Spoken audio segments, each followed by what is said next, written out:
નમસ્કાર, આપ જોઈ રહ્યા છો જીએસટીવી ન્યૂઝ અને ભાગ્ય દર્પણ કાર્યક્રમમાં હું છું ધ્વની. દર્શક મિત્રો, કોઈ ચિત્રગુપ્ત ક્યારેય આપણા ચોપડા લખતા નથી. આપણે જ આપણું ચિત્ર ગુપ્ત રીતે દોરીએ છીએ. તો બસ આજના આ જ સુવિચાર સાથે શરૂ કરીશું આજનું ભાગ્ય દર્પણ.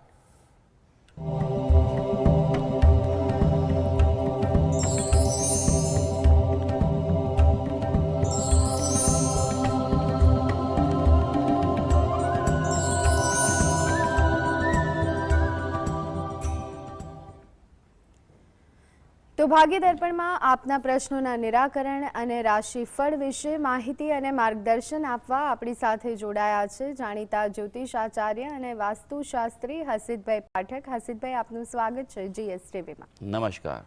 હસીતભાઈ, સૌથી પહેલા વાત કરીએ આજના પંચાંગ વિશે. તો શું છે આજનું પંચાંગ તે દર્શક મિત્રોને જણાવશો?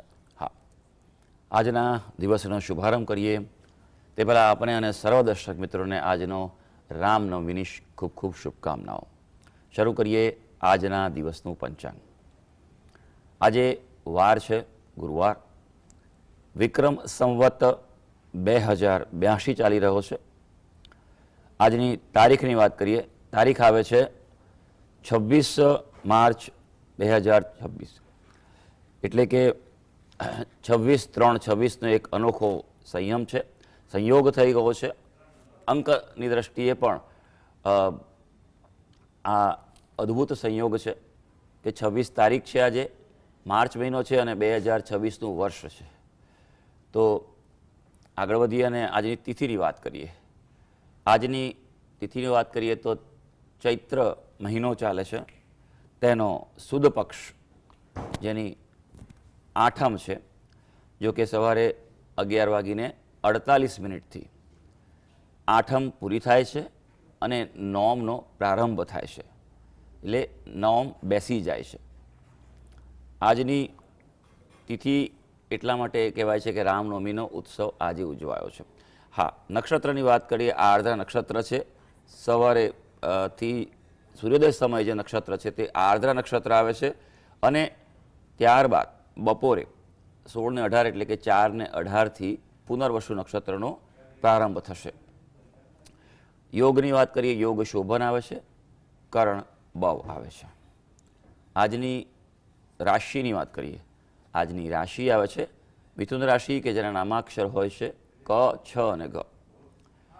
એટલે આજે જો કોઈ બાળક જન્મે તો તેનું નામ મિથુન રાશિ પરથી પાડવું હિતાવહ રહેશે. આ ઉપરાંત ગ્રહ ગોચર અને મુહૂર્તની ગણતરી પણ મિથુન રાશિ પ્રમાણે લેવાની રહેશે. વાત કરીએ દિન વિશેષની. દિન વિશેષની વાત કરીએ તો આજે છે દુર્ગાષ્ટમી. ચૈત્ર નવરાત્રિની અષ્ટમી છે આજે. અને જેમ કહું તેમ કે બપોરે આજે રામનવમી શરૂ થાય છે, કારણ કે ભગવાન રામ છે, શ્રીરામ, તેમનો જન્મ નવમીએ થયો હતો, પણ બપોરે 12 વાગે મધ્યાહન સમય થયો હતો. તો આજે બપોરે 11:48 નવમી શરૂ થાય છે, એટલે કે બપોર જે મધ્યાહનનો સમય છે ત્યારે નોમ છે. માટે આજે રામનવમી છે. ભગવાન રામની ઉપાસનાનું શ્રેષ્ઠ પર્વ છે. રામ ભગવાનનું નામ એ જીવનમાં સમસ્ત પ્રકારના ડર, ભય દૂર કરનારું છે. ગમે તેટલો ભય લાગતો હોય પણ આંખ બંધ કરીને જો રામના નામનું ઉચ્ચારણ કરવામાં આવે તો તરત જ આપણી અંદર એક શક્તિનો સંચાર થતો અનુભવાય છે, રક્ષણ થાય છે. આજે સિદ્ધિ યોગ છે જે બપોરે 4:18 શરૂ થશે. જી બિલકુલ. હસીતભાઈ, દિન વિશેષ બાદ દર્શક મિત્રોને વાસ્તુ ટિપ્સ પણ જણાવી દેશો. હા, વાસ્તુમાં આપણે વાત કરી રહ્યા છીએ અનાહત ચક્રની. અનાહત ચક્ર જે આપણા હૃદય પાસે આવેલું છે, છાતીના મધ્ય ભાગમાં આવેલું છે, ભાવનાઓનું ચક્ર છે, સંતુલનનું ચક્ર છે. આ ખૂબ મહત્ત્વનું ચક્ર છે કે અગત્યના જે છે આપણા શરીરના કાર્યો એનાથી સંચાલિત થાય છે. અહીંયા તત્વ જે છે તે વાયુ તત્વ છે. વાયુ તત્વ એ પ્રગતિ માટે ખૂબ જરૂરી છે. આપણી ઉત્થાન થાય એના માટે પણ વાયુ તત્વ જરૂરી છે. અને વાયુ તત્વનું બીજ મંત્ર છે યમ. યમ બીજ મંત્ર છે અને યમ બીજ મંત્રના ઉચ્ચારણથી આપણું હૃદય ચક્ર, અનાહત ચક્ર જે છે તે દોષમુક્ત થતું હોય છે. જી બિલકુલ. હસીતભાઈ, આજના શોના સૌથી પહેલા કોલર મિત્ર લાલજીભાઈ જોડાઈ ગયા છે. જી લાલજીભાઈ, જન્મ તારીખ જણાવશો? 9/8/1975 અને જન્મ સ્થળ મહેસાણા અને આપણે રાજકારણમાં એને ટિકિટ મળશે કે નહીં એનું નામ છે નરેન્દ્ર, મારા જન- દોસ્તાર માટે. જન્મ સમય બતાવો. જન્મ સમય સવારે 8 વાગે. જી. રાજકારણમાં કઈ પોસ્ટ માટે ટિકિટ લેવાની છે ભાઈ? કોર્પોરેટર આપણે ઇલેક્શન નંબર આવવાનું છે. કોર્પોરેટર માટે. હાજી હાજી, જોઈ લઈએ આપણે કે કુંડળી શું કહી છે રહ્યું છે. અને તમે જે વિગત આપી છે અનુસાર જે આવી રહ્યું છે કુંડળીનું જો વિગત આપણે જોઈએ તો સિંહ લગ્નની કુંડળી આવે છે, લગ્નમાં સિંહ રાશિ આવે છે, પણ તેનો સ્વામી સૂર્ય તેનાથી 12મે છે અને એટલે તેના કારણે વિરોધીઓ હાવી થઈ રહેલા છે. શક્યતાઓ છે અત્યારે પણ થોડી ખટપટ કરવી પડે, સીધી આંગળીએથી આ ઘી નીકળે નહીં એવી વાત છે. એટલે કારણ કે એના વિરોધમાં વિરોધી ઘણા બધા છે, ઘણા નજીકના વ્યક્તિ હિત શત્રુઓ છે તે પણ તેની વિરુદ્ધમાં કામ કરી રહ્યા છે એવું લાગી રહ્યું છે. એટલા માટે મેં જે કહું તે સીધી આંગળીએ ઘી નહીં નીકળે, થોડી ખટપટ અને તમારી કળથી કામ લેશો તો આ શક્યતા વધી શકે તેમ છે. જી. અને કોલર મિત્ર રાજેશભાઈ જોડાઈ ગયા છે. જી રાજેશભાઈ, જન્મ તારીખ જણાવશો? 9/3/1998. જી. જન્મ સમય? જન્મ છે બપોરના 11:30 થી 12 નો ટાઈમ છે. જન્મ સ્થળ? ડીસા. પ્રશ્ન જણાવશો? છોકરાનું સગાઈ માટેનો છે પ્રશ્ન. જી. હાજી, તમે જે વિગત આપી છે અનુસાર જોઈ લઈએ કુંડળી શું કહી રહી છે. વૃષભ લગ્નની કુંડળી આવી રહી છે અને કર્ક રાશિ આવી રહી છે. આ કુંડળી છે તેમાં મંગળ દોષ નથી, એટલે માંગલિક કુંડળી ન કહેવાય. એટલે એ પ્રમાણે છે સપ્તમ સ્થાનનો અધિપતિ એ મંગળ જે છે તે મંગળ અહીંયા અસ્તનો થયેલો ગયો છે અને તેના કારણે સપ્તમ સ્થાનનો અધિપતિ પોતાનું બળ ગુમાવી બેઠો છે. એટલે તેના કારણે આ વિલંબ થયો છે અને જોઈએ તેવું પાત્ર મળી નથી રહ્યું. યોગની વાત કરીએ તો મધ્યમ યોગ ચાલુ છે, પણ જેમ જેમ આ વર્ષ આગળ વધશે મે મહિના બાદ જૂનથી એ મજબૂત યોગ એ લગભગ 1-1.25 વર્ષ જેવો આવી રહ્યો છે. એટલે આ પ્રયત્ન ચાલુ રાખજો અને જે ઉપાય છે તે ખાસ કરજો. અહીંયા ગુરુ મહારાજની સ્થિતિ પણ પાપાક્રાંત છે, ચાંડાળ દોષ બનાવે છે, ગ્રહણ દોષ છે અને અંગારક દોષ પણ છે.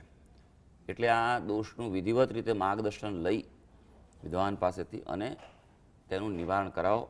એનું વિશેષ મુહૂર્ત હોય છે, એ મુહૂર્તમાં અને વિશેષ પદ્ધતિ વિન્યાસ સંકલ્પ પદ્ધતિથી આપ કરાવો તો આ અનુકૂળતા વધી શકશે અને મંગળ ગ્રહનું અનુષ્ઠાન કરે તો એ શુભતા તેના જીવનમાં આ કહેલો યોગ છે તેમાં આવી શકશે.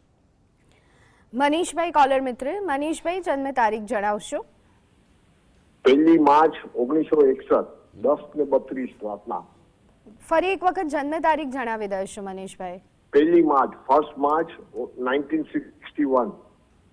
જી. જન્મ સમય? રાતના 10:32, ગુજરાત કચ્છમાં. પ્રશ્ન જણાવશો? મારે કામકાજ માટે પૂછવું છે. અમારા ફેમિલી બિઝનેસ છે, પણ અમારા બધા હારે જાણતું નથી, તો નવું કંઈ કામ કરવું હોય કે વિદેશને લગતું કંઈ કરવું હોય તો થાય એવું છે?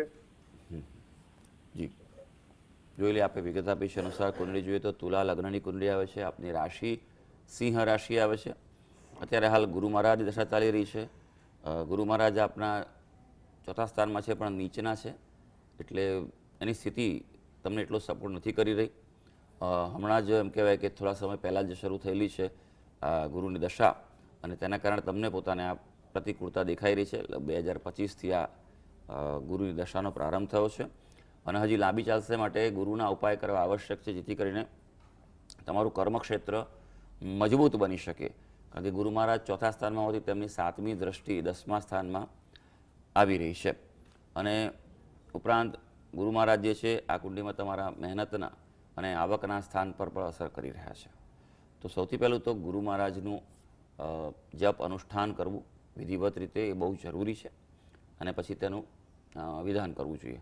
અને સાથે તમારી કુંડળીમાં દ્વિગ્રહણ દોષ પણ છે. દ્વિગ્રહણ દોષને કારણે જીવનનો ઉતાર ચઢાવ આવે, ઘણીવાર પરિસ્થિતિ અચાનક બદલાઈ જાય તેવું બનતું હોય છે. ગમે તે કરો પણ કશું થાય જ નહીં એવું પણ બને જીવનમાં. એ દ્વિગ્રહણ દોષનું પણ આપ વિદ્વાનનું માર્ગદર્શન લઈ અને નિવારણ કરાવો વિશેષ પદ્ધતિ વિન્યાસ સંકલ્પ પદ્ધતિથી, તો અનુકૂળતા વધી શકશે. વિદેશ બાબતે હજી પણ એટલું વાર છે. આ વર્ષ 2026 છે એ વિદેશના કોઈ કાર્ય માટે એટલું અનુકૂળતા આપી નથી રહ્યું. જી હર્ષિતભાઈ, હવે વાત કરીએ રાશિફળની. તો રાશિ મંડળની પ્રથમ 3 રાશિ એટલે કે મેષ, વૃષભ અને મિથુન રાશિના જાતકોનો આજનો દિવસ કેવો રહેવાનો છે તે પણ જણાવશો. હા, શરૂ કરીએ આજના દિવસનું રાશિ ભવિષ્ય. સૌથી પહેલી રાશિ મેષ રાશિ, જેના નામાક્ષર હોય છે અ, લ અને ઈ. આજે તમને હળવાશ અનુભવાય તેવો દિવસ છે. તો તમે રિલેક્સ ફીલ કરશો, કંઈક કામમાં માથા પરથી બોજો ઘટે એવો અનુભવ થઈ શકે. વેપાર ધંધામાં લાભ થાય તેવો દિવસ છે. પોતાનો ધંધો રોજગાર હોય તો આજે મહેનત કરી લેજો. આજે નહીં તો કાલે ભવિષ્યમાં પણ લાભકારી રહેવાનો છે. વિદ્યાર્થી માટે સારો સમય ચાલી રહ્યો છે, એટલે અગત્યના અઘરા વિષયો પર આજે અભ્યાસ કરી લેજો. વૃષભ રાશિ, જેના નામાક્ષર છે બ અને ઉ. આજે વાણી પર કાબૂ રાખવો જરૂરી છે. ઉપરાંત ખર્ચા પર ધ્યાન રાખજો, બિનજરૂરી ખર્ચા થાય તેવું છે. આજે લાભ થશે પણ તમારી અપેક્ષા ધારણા કરતાં ઓછો લાભ થાય અને કદાચ એના કારણે તમને મનમાં અસંતોષ કે નિરાશા પણ અનુભવાય. મિથુન રાશિ, જેના નામાક્ષર છે ક, છ અને ગ. મિથુન રાશિના વ્યક્તિઓ માટે આજનો દિવસ છે તે આનંદ ઉત્સાહ આપવા જઈ રહ્યો છે. કોઈ નવું કાર્ય શરૂ કરવું હોય તો કરી શકાય છે. અને હા, પ્રવાસનું આયોજન શક્ય છે અને જો થાય તો જઈ આવજો. તમારા માટે પ્રવાસ અનુકૂળ રહેશે. જી હર્ષિતભાઈ, હવે વાત કરીએ રાશિ મંડળની અન્ય 3 રાશિ એટલે કે કર્ક, સિંહ અને કન્યા રાશિની. તો આ રાશિના જાતકોનો આજનો દિવસ કેવો રહેવાનો છે? કર્ક રાશિની વાત કરીએ, જેના નામાક્ષર છે ડ અને હ.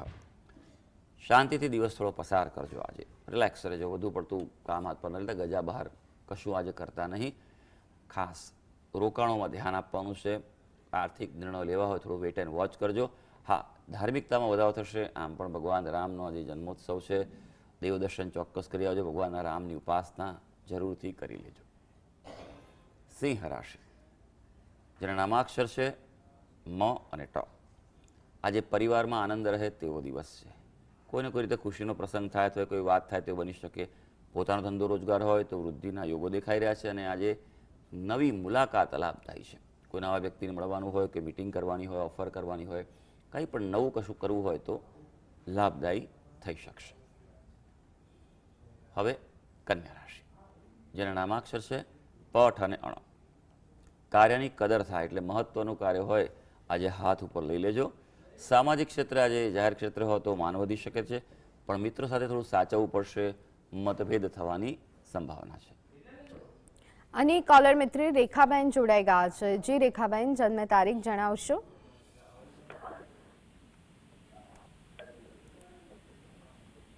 જી રેખાબેન, જન્મ તારીખ જણાવશો.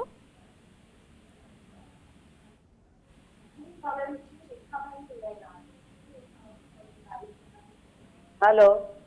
હા જી, સૌથી પહેલા આપના ટીવીનો અવાજ બંધ કરી દો રેખાબેન. હા હા. હવે જન્મ તારીખ જણાવો. મારી ડોટર માટે પૂછવાનું છે. હા, તો એમની જન્મ તારીખ જણાવશો. 21/9/83. જી. જન્મ સમય 21/9/83.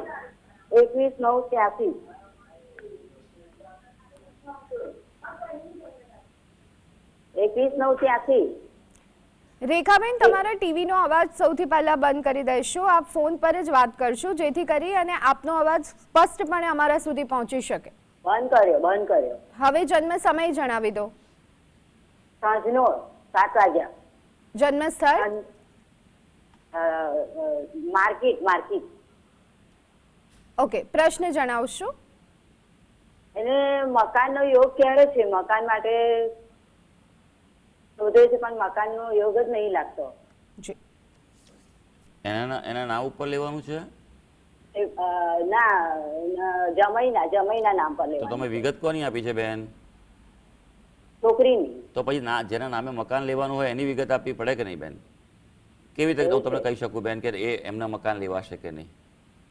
એવું છે. સારું, તો હવે ફરી એમના નંબર જમીનની વિગત આપશો તો સ્પષ્ટ રીતે કહી શકાય. બરોબર છે, કારણ કે જેના નામે હોય એના જ યોગો જોવાના રહેતા હોય છે. જી. હવે વાત કરીએ હસીતભાઈ તુલા વૃશ્ચિક અને ધન રાશિના જાતકો માટે, તો તેમનું રાશિફળ શું કહી રહ્યું છે? હા, વાત કરીએ હવે તુલા રાશિની, જેના નામાક્ષર છે ર અને ત. આજે કોઈ તીર્થયાત્રાનું આયોજન થાય, દેવદર્શને જવાનું થાય, ચોક્કસ જઈ આવજો. નોકરીમાં આજે અનુકૂળતા છે. નોકરિયાત વર્ગ હોય, સેવાકર્મી હોય, દલાલી કન્સલ્ટન્સીથી કામ કરતા હો તો અનુકૂળતા વધી શકવાની છે. હા, વડીલોની આજે થોડીક ચિંતા રહેશે, તેમની કાળજી વિશેષ રાખવી પડશે. હવે વૃશ્ચિક રાશિ, જેના નામાક્ષર છે ન અને ય. તબિયતનું થોડું ધ્યાન રાખવું પડે એવો દિવસ છે આજે. નકારાત્મક વિચારો તમને સતાવે અને તેની જ અસર તમારા શરીર પર પડી શકે તેમ છે, એટલે થોડુંક પોઝિટિવ આજે રહેજો. અને હા, જોખમી નિર્ણયો ટાળવાની તમને સલાહ છે. ધનુ રાશિ, જેના નામાક્ષર છે ન અને ય. અનુકૂળતા ભર્યો દિવસ છે. સકારાત્મકતા તમે અનુભવી શકશો. નવી ખરીદી છે, કઈ વસ્તુ લાવી હોય તો આપ લાવી શકો છો. અને હા, જાહેર ક્ષેત્રે પ્રતિષ્ઠા પ્રાપ્ત થઈ શકશે. છે અને કોલર મિત્ર હસીતભાઈ જોડાઈ ગયા છે. યશભાઈ જન્મ તારીખ જણાવશો? મારી જન્મ તારીખ છે 12/1/1999. જી. જન્મ સમય? જન્મ સમય છે રાત્રે 9 કલાક. જન્મ સ્થળ? જન્મ સ્થળ છે ઉના, ગુજરાત. જી. પ્રશ્ન જણાવશો? પ્રશ્નમાં મારી તબિયત બરોબર નથી રહેતી. શું તકલીફ થાય છે ભાઈ તબિયતમાં? તકલીફમાં એવું છે કે શરીરમાં દુખાવો રહ્યા કરે છે, પછી પેટમાં દુખે છે અને રાત્રે ઊંઘ નથી આવતી. ડૉક્ટર શું કહે છે ભાઈ? ડોક્ટર બસ કાંઈ નહીં, રિપોર્ટમાં કાંઈ નથી આવતું. કેટલા સમયથી તકલીફ છે ભાઈ? છેલ્લા 4-5 વર્ષથી. એના માટે શું કર્યું તમે? બસ ડોક્ટરને બતાવતો રહું છું. ઘણા ડોક્ટર બદલાવ્યા પણ કાંઈ ફેર નથી પડતો. બીજા કોઈ ઉપાય કર્યા નથી એમ? જ્યોતિષના ગ્રહોના કેવા કંઈ? નહીં, એવા કોઈ નથી કર્યા. તમે પહેલી વાર મને પૂછો છો આજે એવું છે? હા. સારું કહેવાય ભાઈ, બહુ ધીરજ છે તમારી. 4-5 વર્ષ તકલીફ સહન કર્યા બાદ આજે પ્રશ્ન પૂછ્યો છો, કાંઈ વાંધો નહીં. પણ અમુક વાર એવું હોય છે, હું એટલા માટે પ્રશ્ન પૂછી રહ્યો છું કે આ સમજાવવા માગું છું કે કર્મોની ગતિ ન્યારી હોય છે. અમુક વાર તમારે કર્મોમાંથી પસાર થવું હોય તો સમય એટલો નીકળતો હોય છે, પણ જ્યારે સારો યોગ આપણો આવતો હોય ત્યારે આપણો યોગ છે જાગૃત થાય ત્યારે આપણને ઉકેલ ઉપાય મળતા હોય છે. જો સૌથી પહેલાં તમારા ઘરનું વાસ્તુ ચેક કરાવો, કારણ કે જો આટલી તકલીફ રહેતી હોય તો વાસ્તુ દોષ હોવાની સંભાવના પૂરેપૂરી છે. વિદ્વાન અનુભવી શાસ્ત્રના જાણકાર પાસેથી માર્ગદર્શન લઈ અને દોષ દૂર કરાવો. બીજું, તમારી સુવાની દિશા ચેક કરો. માથું દક્ષિણ તરફ કે પૂર્વ તરફ રાખીને સુવાની નિયમિત ટેવ પાડો. તમે જે સૂતા હોય તે રૂમમાં ગુગળનો ધૂપ કરો. રબર છે ગંગાજળનો નિયમિત છંટકાવ કરો. હવે આપણે ગ્રહોની વાત કરીશું. સિંહ લગ્નની કુંડળી આવે છે આપની. રાશિ જે તમારી જે છે તે વૃશ્ચિક રાશિ આવી રહી છે તમારે, ત્યારે બુધ ગ્રહની દશા ચાલી રહી છે. બુધ ગ્રહ એ આપણી કુંડળીમાં અસ્તનો છે, નિર્બળતા આપી રહ્યો છે. દશા તમારી લાંબી ચાલવાની છે અને તેના કારણે જ સ્નાયુઓની તકલીફ, જ્ઞાનતંતુ, નર્વસ સિસ્ટમ તકલીફ, વિચારોમાં પણ દ્વિધા રહ્યા કરે તેવું બને, નિર્ણય શક્તિ પર અસર થઈ જાય તેવું છે. 2 વસ્તુ આપ ખાસ કરો. સૌથી પહેલી વસ્તુ કે ગણપતિ દાદાની ઉપાસના કરો, નિયમિત રીતે કરો. બરાબર છે? થાય મંત્ર જપ કરો. અને મંગળવારના દિવસે ગણપતિ મંદિરે જઈ તો ગોળી વસ્તુ પ્રસાદ તરીકે ધરાવો અને પ્રાર્થના કરો કે મારું આ તકલીફ છે તે દૂર થાય. બીજું, બુધ ગ્રહના જપ કરો. આપ નિયમિત રીતે મંત્ર જપ કરવાના છે અને તેનું અનુષ્ઠાન કરવાનું છે. એટલે એનો મુહૂર્ત, એનો સંકલ્પ વિદ્વાન પાસે જાણી અને કરવો. આ 2 વસ્તુ કરવાથી તમારા જીવનમાં ઘણો બધો ફેર પડી શકશે. હસીતભાઈ, હવે વાત કરીએ રાશિમંડળની અંતિમ 3 રાશિ એટલે કે મકર, કુંભ અને મીન રાશિની. તો આ રાશિના જાતકોનો આજનો દિવસ કેવો રહેવાનો છે? વાત કરીએ હવે મકર રાશિની, જેના નામાક્ષર હોય છે ખ અને જ.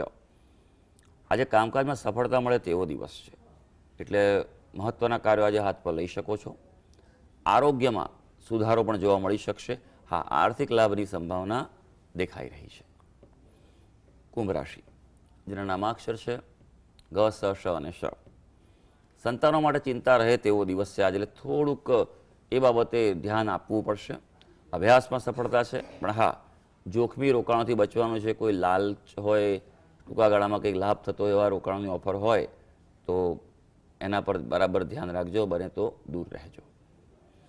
મીન રાશિ, જેના નામાક્ષર છે દ, ચ, ઝ અને થ. મીન રાશિના વ્યક્તિઓ માટે વાત કરીએ, થાકનો અનુભવ થાય તેવો દિવસ છે. એટલે માપનું આજે કામ કરજો. જાહેર જીવનમાં હો, ઉચ્ચ હોદ્દા પર થોડું સંભાળવાની જરૂર છે. હા, અગત્યના નિર્ણયો બને તો આજના દિવસે ટાળવાની સલાહ છે. તો સર્વે દર્શક મિત્રોનો આજનો દિવસ શુભ અને મંગળકારી જાય તેવી ભગવાન શ્રી રામને અભ્યર્થના. હસીતભાઈ, આ ભાગ્ય દર્પણ શોમાં અમારી સાથે જોડાયા, રાશિ મંડળની રાશિઓ અંગે અને દર્શક મિત્રોના પ્રશ્નો અંગે માર્ગદર્શન આપ્યું તે બદલ આપનો ખૂબ ખૂબ આભાર. ધન્યવાદ. તો દર્શક મિત્રો, ભાગ્ય દર્પણ કાર્યક્રમમાં અત્યારે બસ આટલું જ. રજા આપશો. નમસ્કાર.